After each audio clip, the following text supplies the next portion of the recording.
இங்கே வந்திருக்கும் பத்திரிகை ஊடக நண்பர்கள் அனைவருக்கும் வணக்கம். மேடையிலே அமர்ந்திருக்கும் பெரியவர்கள் அனைவருக்கும், அண்ணன் செந்தமிழன் ஆருயிர் அண்ணன் சீமான் அவர்களுக்கும் மற்றும் மேடையிலே அமர்ந்திருக்கும் பெரியவர்கள் அவர்களுக்கும், தம்பி சாட்டை திரைமுருகன் அவர்களுக்கும் மற்றும் பெரியவர்கள் எல்லாருக்கும் என்னுடைய வணக்கத்தை தெரிவிச்சுக்கிறேன்.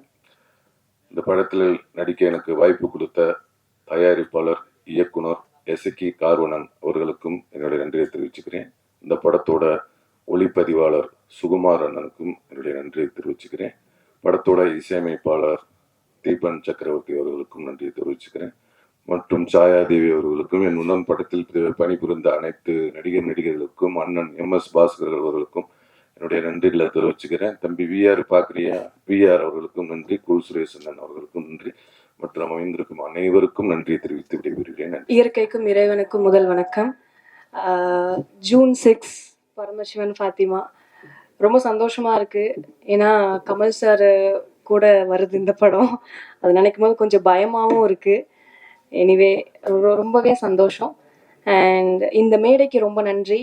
இந்த மேடையில் நான் நிற்கிறதுக்கு முதல் காரணம் என் அம்மாவுக்கு முதல் நன்றி. அண்ட் இந்த படத்தில் ஒர்க் பண்ண எல்லாருக்குமே ரொம்ப பெரிய நன்றி. கார்வணன் சாராக இருக்கட்டும், விமல் சார் கூட என்னோட 2வது படம் இது. Thank you so much. அண்ட் வேறு யாராவது மியூசிக் டைரக்டர், சாரி நான் இவரை பார்த்ததே இல்லை. நாங்கள் நார்மலாக தான் டெக்ஸ்ட் பண்ணிட்டு இருந்தோம். சாங் பயங்கரமாக வந்திருக்கு. இன்னைக்கு இந்த இடத்துல நாயகன் அவர் தான். ஸோ அவருக்கு ஒரு முதல் நன்றி. அண்ட் இந்த படத்தில் ஒர்க் பண்ண டெக்னீஷியன்ஸ் எல்லாத்துக்குமே ரொம்ப நன்றி. சஷ்விதா அண்ட் விஆர்னு சொல்லி பழகிடுச்சு, பட் விமல் ராஜ் வந்திருக்க எல்லாருக்கும் நன்றி. Thank you so much. யாருக்கு மேடை தெரியல, அது அவர் குரல் மட்டும்தான் கேட்கணும். ஓகே, மேடையில் அமர்ந்திருக்கும் அனைவருக்கும் வணக்கம். பத்திரிகை நண்பர்கள், ஊடக நண்பர்கள், இணையதள நண்பர்கள், PRO நிக்கில் முருகன், மேனேஜர் முருகேசன். முருகேசா, நீ என் மகனா, நீ எங்க இருக்கிறாய்? அனைவருக்கும் வணக்கம். மேடையில் பேசி கைத்தட்டல் வாங்கும் அளவிற்கு நான் செந்தமிழன் சீமான் இல்லை. தயவு செய்து நீங்களே ஒரு தடவை கை தட்டிருங்கப்பா. இந்த கைத்தட்டல்கள் அனைத்தும் பரமசிவன் பாத்திமா அந்த குழுவிற்கு தான் போய் சேரும். செந்தமிழன் சீமான் சார், வணக்கம். பரமசிவன் கழுத்தில் இருக்கும் பாம்பு கேட்டது, சீமான் சௌக்கியமா? இருக்கும் இடத்தில் இருந்து கொண்டால் எல்லாம் சௌக்கியமே, இசக்கி சொன்னது. அதில் இல்ல, இதில் அர்த்தம் உள்ளது. இயக்குனர் திரு இசக்கி கார்வண்ணன் அவர்களிடம் நான் கேட்டேன், சார் நம்ம படத்திற்கு இசை வெளியீட்டு விழாவுக்கு யார் சிறப்பு விருந்தினரா வருது அப்படின்னு. அப்போ இயக்குனர் சொன்னாங்க, 2 சிறப்பு விருந்தினர் வராங்க, ஒன்னு சீமான், இன்னொன்னு கூல் சுரேஷ் அப்படின்னு சொன்னாங்க. அந்த இடத்துல ஒரு திருத்தம். என்ன திருத்தம்னா, சிறப்பு விருந்தினர் என்றால் அது சீமான், சிரிப்பு விருந்தினர் என்றால் அது கூல் சுரேஷ். அதற்கு ஒரு காரணம் இருக்கு. என்ன காரணம்னா, சீமான் என்றால் எழுச்சி, கூல் சுரேஷ் என்றால் குளிர்ச்சி, நாம் தமிழருக்கு உண்டு வளர்ச்சி.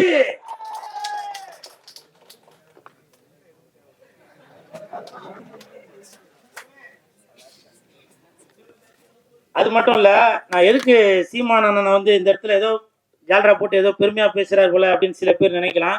கமெண்ட்ல சில பேர் கூட அந்த மாதிரி கமெண்ட் பண்ணிட்டு இருக்கீங்க. அதுக்கு ஒரு உதாரணம் சொல்றேன்.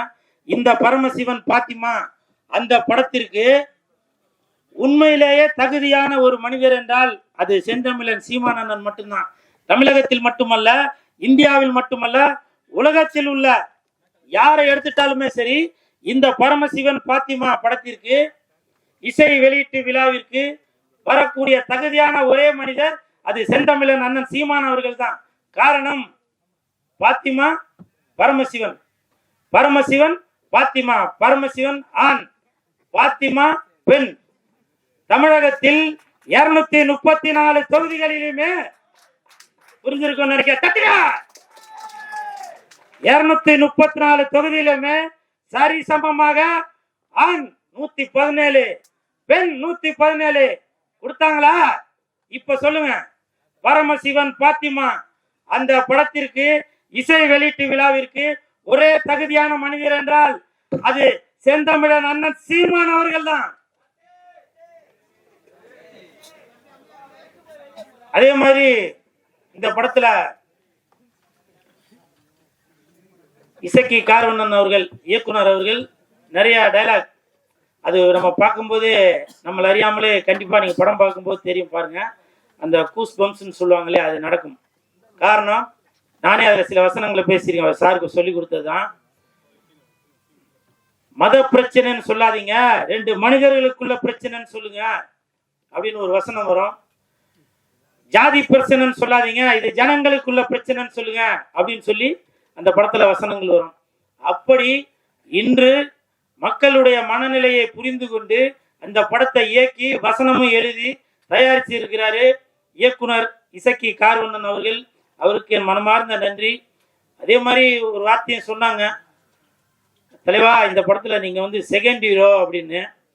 அது உண்மையா பொய்யான்னு தெரியல. அப்படி சொன்னாதான் இவன் வந்து ப்ரமோஷன் எதுவும் பண்ணுவான் அப்படின்றதுக்காக சொன்னாங்களான்னு தெரியல. இருந்தாலும் சார் இந்த படத்துல நான் நடிச்சிருக்கேன். கண்டிப்பாக என் உடல் பொருள் ஆவி அனைத்தும் இந்த பரமசிவன் பாத்திமாக்கு கண்டிப்பாக அர்ப்பணிச்சுட்டு தான் போறோம். அதே மாதிரி படத்தின் ஒளிப்பதிவாளர் சுகுமார் சார் இந்த படத்துல ஒளிப்பதிவை மட்டும் கவனிக்காம நல்ல அற்புதமான நடிப்பையும் கொடுத்திருக்காரு. எனக்கு தெரிஞ்சு அடுத்த பிரகாஷ் ராஜ் அவர்களாக வருவதற்கு நிறைய வாய்ப்பு இருக்கு. எங்க அவரு வாங்க. எதுக்காக இது சொல்றேன்னா, ஷூட்டிங் ஸ்பாட்ல சொன்னாரு, அலிவா அடுத்து நான் ஒர்க் பண்ற படத்துல எல்லாத்துலயும் நீங்க இருப்பீங்க, எல்லாத்துலயும் இருப்பீங்கன்னாரு. 3 படம் ஒர்க் பண்ணிட்டாரு, இது வரைக்கும் கூப்பிட காணோம்.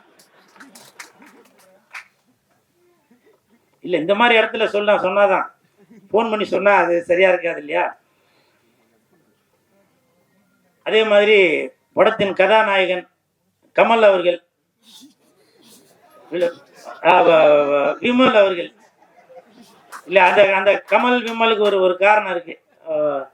விமல் அவர்கள் அவரை பத்தி சொல்றதுக்கு ஒன்றும் பெருசா ஒன்றும் இல்லை. அதுக்கு என்ன காரணம்னா, ஷூட்டிங் ஸ்பாட்ல அவர் உண்டு, அவர் வேலை உண்டுன்னு இருக்காரு. எனக்கு தெரிஞ்சு விஜய் சார் அப்படி இருப்பாரு. அதே மாதிரி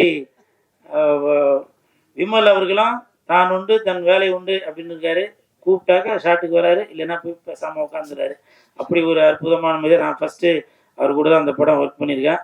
ஸோ வாழ்த்துக்கள் விமல் சார், வாழ்த்துக்கள். தம்பி உங்க பேர் நம்ம விஆரா? விஆர். அந்த தம்பி வந்து பக்கத்தில் உட்காந்துருக்கும் போது நான் எழுதிட்டு இருந்தேன், நான் என்னையும் கொஞ்சம் நல்லா பில்டப்பாக சொல்லுங்கண்ணா அப்படின்னா. ஆனால் அவன் பேசும்போது அது சொல்லியிருக்கணும்ல, அது சொல்ல காணாம். இருந்தாலும் பரவாயில்ல. அந்த தம்பி விஆர் இந்த படத்தில் நல்லா நடிச்சிருக்கான். அந்த பொண்ணு கூடயே சுற்றின்னு இருப்பான். அவருக்கும் என் மனமார்ந்த நன்றிகளை தெரிவித்துக் கொள்கிறேன். அப்புறம் மிகப்பெரிய நன்றி இயக்குநர்களுக்கும் இசையமைப்பாளர் உங்க பேர் என்ன சார்? தீபன் அவர்களுக்கு என் மனமார்ந்த நன்றி. ஏன்னாக்க நான் ஆடுற மாதிரி ஒரு பாட்டு போட்டு கொடுத்துருக்கீங்க, மிக்க நன்றி. ஏன்னா என்னையும் இந்த மாதிரி ஆட முடியும் அப்படின்னு சொல்லி எனக்கு ஒரு ஒரு ஒரு பேர் ஒன்று கொடுத்து, அந்த பேர் வந்திருக்காங்களா? அதெல்லாம் வரவனான் இருப்பீங்களா? கூல் சுலேஷ் வளர்ச்சி பிடிக்காதப்பா. என்ன பலா? ஆமா ஆமா, சிவசிவாய. அப்புறம் இந்த படம் வந்து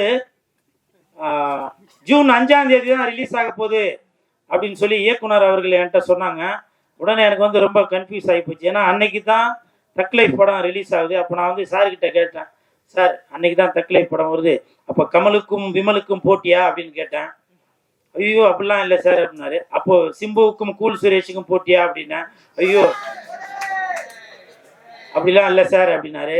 நான் வந்து இயக்குனர் அவர்களிடம் ஒரு தாழ்மையான ஒரு வேண்டுகோள் ஒன்று வைத்தேன். என்னன்னாக்க, அன்னைக்கு என் தலைவன் எஸ்டிஆர் அவர்கள் நடித்த படம் வருது, அதனால நீங்க ஒரு நாள் தள்ளி ஜூன் 6ஆம் தேதி வைங்க அப்படின்னு சொன்ன அந்த வேண்டுகோளை ஏத்துட்டாரு. ஏன்னா இதுதான் என் தலைவன் எஸ்டிஆருக்கு நான் செய்யும் கைமாறு. இது வந்து பெரிய போட்டி எதுவும் இல்லை. இருந்தாலும் என் தலைவனை நான் இப்படி தான் பார்க்கணும் அப்படின்ற ஒரு எண்ணத்தில் தான் சொல்கிறேன். என்றைக்குமே வெந்து தணிந்தது காடு, வெந்து தணிந்தது காடு, சீமானண்ணனுக்கு வணக்கத்தை போடு. அப்புறம் இன்னொரு முக்கியமான விஷயம், கமல் சார், நீங்க வந்து உலக நாயகனாக இருந்து விண்வெளி நாயகனாக மேல ஒரு படி போயிட்டீங்க. அந்த உலக நாயகன் அந்த பட்டம் வந்து இப்ப வெற்றிடமா இருக்கு. என் தலைவன் எஸ்டிஆர் அவர்களுக்கு அந்த உலக நாயகன் பட்டத்தை நீங்க கொடுக்கணும் அப்படின்னு சொல்லி நான் தாழ்மையுடன் கேட்டுக்கொள்கிறேன். இன்று முதல் உலக நாயகன் என்றால் அது சிலம்பரசன், விண்வெளி நாயகன் என்றால் அது கமலஹாசன், விண்வெளி நாயகன் என்றால் அது கமலஹாசன், உலக நாயகன் என்றால் அது சிலம்பரசன்.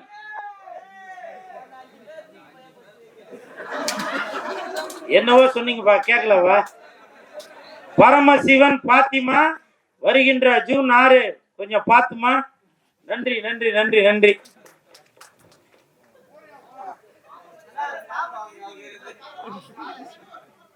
ஓகே ஓகே ஓகே, அம்மா அடுத்து ஆரம்பிச்சலாம். இல்ல இல்ல, நான் இந்த இடத்துல ஒரு விஷயம் சொல்லணும்னு நினைக்கிறேன். இப்ப நிறைய பேர் நினைக்கலாம், என்னவோ அப்படி போட்டு அப்படி வந்து நிக்கிறானடா அப்படின்னு.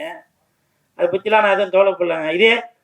இதே நான் ஒரு படத்துல போட்டு நான் ஆடி இருந்தா என்ன நினைச்சுப்பேன்? சினிமாவில் காதலிச்சா ரசிக்குதப்பா உள்ளம், நிஜ வாழ்க்கையில் காதலிச்சா பறிக்குதப்பா பள்ளமா? சொல்லுங்க. இதெல்லாம் பார்த்தா உங்களுக்கு இப்பவும் சொல்றேங்க, இப்பவும் சொல்றேன், வேணாம் அது சொன்னா.